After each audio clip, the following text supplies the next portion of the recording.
If your Photoshop animation colors are shifting, jumping, or looking uneven from frame to frame, don't worry. In this video, I'm going to show you exactly how to adjust frame rate color changes in Photoshop animation so your final result looks smooth, consistent, and professional. This is especially helpful if you're working on animated graphics, looping effects, color transitions, or any timeline-based Photoshop project where the colors seem to behave differently when you press play. And if this tutorial helps you out, make sure to hit like and subscribe for more Photoshop tips and easy step-by-step guides. Let's jump right in. The first thing you want to do is make sure your frame changes are being applied uniformly across the full animation. A lot of color issues happen because the frames in your timeline and the layers in your document are not perfectly synced. So go down to your timeline panel at the bottom of the screen. If you don't see it, make sure your animation timeline is enabled. Once you're there, click your first frame, then hold Shift and click your last frame so that every frame in the sequence is selected at the same time.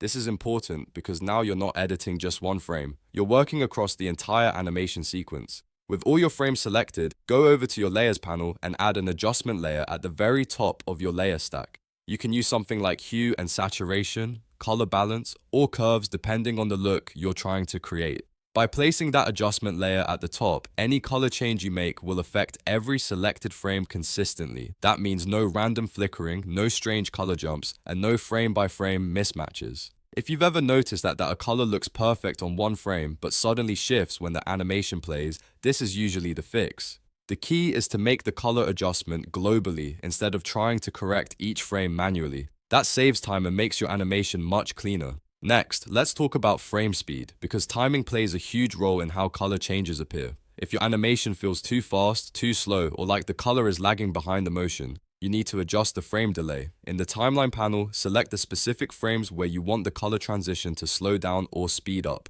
Then look for the small downward arrow or time indicator at the bottom right corner of one of the selected frame thumbnails. Click that arrow and Photoshop will show you the frame delay options. If you want a fast and smooth effect, choose something around 0.03 to 0.05 seconds. That gives you a quick, modern sweep that works well for fast animated transitions. If you want a more standard clean animation, 0.1 to 0.2 seconds is usually the sweet spot. That timing is great for web graphics, motion style effects, and simple color transitions that need to feel natural. And if none of the preset options work, you can choose other and enter a custom frame delay manually. That way you can hold a certain color state on screen for exactly as long as you need.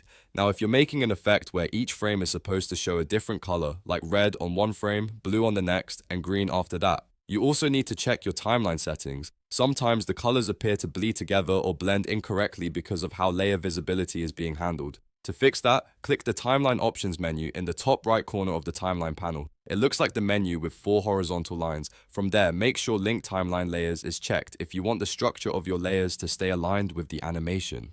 This helps keep your timeline organized and prevents unexpected behavior when editing. At the same time, if you're building separate color layers that should only appear during certain parts of the animation, uncheck New Layers visible in all frames. That setting can cause layers to show up across the full timeline when you only want them visible in specific frames. Turning it off gives you more control over exactly when each color layer appears. This step is especially useful if you're trying to create a sequence where each frame has a unique color look. It helps prevent those awkward overlaps where one color seems to contaminate another frame or where the transitions don't feel clean.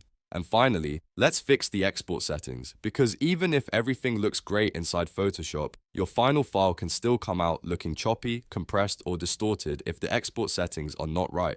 If your color changes look smooth in the workspace but rough after saving, the issue is often the export compression. To solve that, go to File, then Export and choose Save for Web. In the export window, set the format to GIF. Then on the right-hand side, change the color reduction option to adaptive or perceptual. These options are better for preserving smooth gradients and sequential color changes than a rigid color table. After that, set the colors count to 256 so Photoshop has the maximum color range available for the export. Also make sure Diver is set to diffusion at 100% because that helps reduce blocky banding and keeps the animation looking smooth as the frames cycle. This export step makes a big difference if you want your color animation to look polished on the web or in a preview file. A lot of people do all the animation work correctly, then lose quality at the very end because the GIF settings were too aggressive. So if your project depends on clean color changes, always check this before saving. So to recap, select all your frames and use a top adjustment layer for consistent global color changes, set precise frame delays for better timing, adjust your timeline layer visibility settings for clean frame behavior, and export with the right GIF settings to preserve the quality of your animation. Once you get these 4 parts right, Photoshop animation color changes become much easier to control. If this tutorial helped you, please give it a like, subscribe for more Photoshop tutorials, and leave a comment if you want more animation tips, export settings, or color correction guides. Thanks for watching, and I'll see you in the next one.